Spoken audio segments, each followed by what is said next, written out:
दोस्तों, अब हम लोग सार्क देश के बारे में थोड़ा डिटेल से जानेंगे कि यह देश क्यों फेमस है और यहाँ का कोई भी जगह जो है वह क्यों प्रसिद्ध है।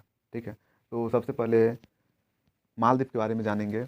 यह मालदीव मालदीव जो देश है यह भारत के नीचे है और समुद्र में स्थित एक द्वीपीय देश है। ठीक है, यह पर्यटन के लिए प्रसिद्ध है। लोग यहाँ घूमने के लिए जाते हैं और इसका जो आय का स्रोत है इस देश का, वह पर्यटन पर ही आधारित है। और यह जो देश है यह समुद्र तल से 1.5 मीटर ही ऊंचा है लगभग, यानी कि अगर कभी भी सुनामी वगैरह आए तो यह देश खतरे में पड़ सकता है, डूब सकता है। दूसरा देश है श्रीलंका। श्रीलंका जो है यह 4 जनवरी 1948 को ब्रिटेन से स्वतंत्र हुआ, यानी यह जो देश है यह भी ब्रिटेन इंग्लैंड का गुलाम था। ठीक है, और यह 4 जनवरी 1948 को आज़ाद हुआ। यह एक चाय निर्यातक देश है, अर्थात यहाँ चाय की खेती बहुत अधिक होती है।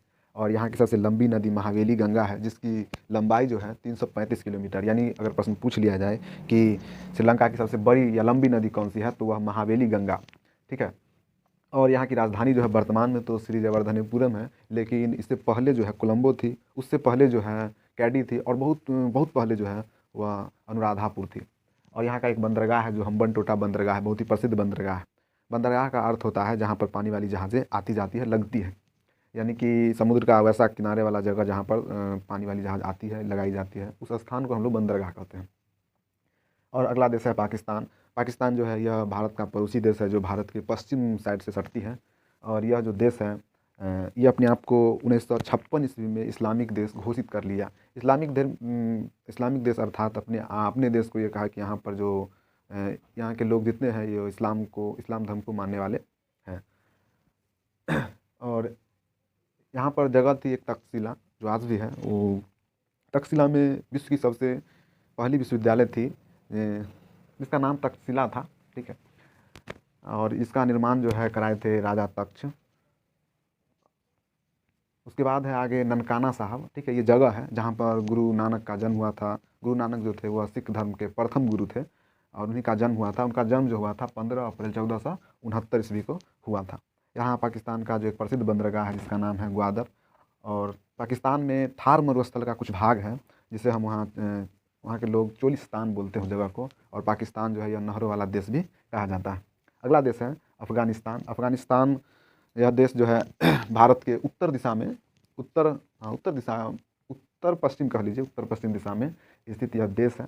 पाकिस्तान में एक जगह गजनी है और वहाँ का ही एक लुटेरा था जिसका नाम महमूद गजनवी था, जिसे हम इतिहास में भी पढ़ेंगे। महमूद गजनवी भारत पर 17 बार आक्रमण किया था। उसका सबसे भयानक आक्रमण 16वां था, जो सोमनाथ मंदिर पर था। सोमनाथ मंदिर गुजरात में, वहाँ से इसने बहुत सारा धन दौलत को लूटा था। अफगानिस्तान का संसद भवन और सलमा बांध का नाम सलमा है, जिसे भारत के द्वारा बनाया गया है। देखिए दोस्तों, अगला देश नेपाल है। नेपाल की राजधानी काठमांडू है, जो मध्य हिमालय में उपस्थित है। नेपाल में एक स्थान है जिसका नाम है जनकपुर। जनकपुर जो रामायण में माता सीता जो हैं उनका जन्म स्थल जनकपुर ही है। ठीक है, इनके पिताजी का नाम राजा जनक थे और वे वहाँ के राजा थे। यानी राम भगवान का जो ससुराल हुआ वह जनकपुर हुआ, जो नेपाल में ही उस समय था। उस समय तो पूरा ये जो आर्यावर्त कहलाता था। नेपाल जो देश है यह जल विद्युत और जड़ी बूटी के लिए प्रसिद्ध है। भारत के 5 राज्य ऐसे हैं जो नेपाल से सीमा बनाते हैं।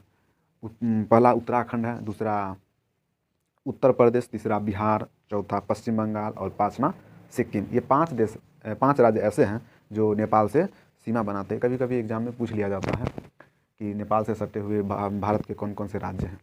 विश्व की सबसे ऊंची चोटी जो हिमालय में स्थित है और जिसका नाम माउंट एवरेस्ट है। माउंट एवरेस्ट की ऊंचाई जो है 8,850 मीटर है और कहीं कहीं ये 8,848 मीटर भी लिखा हुआ रहता है। भूटान, अगला देश भूटान है।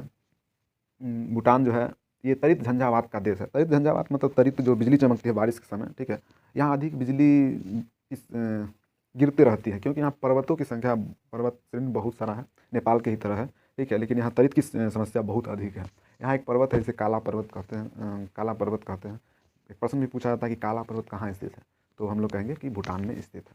अगला देश है बांग्लादेश। ठीक है, बांग्लादेश जो है यह 16 दिसंबर 1971 को पाकिस्तान से स्वतंत्र हुआ था, ठीक है। और 16 दिसंबर 1971 से पहले यह पाकिस्तान का एक राज्य था जिसे हम पूर्वी पाकिस्तान कहते थे।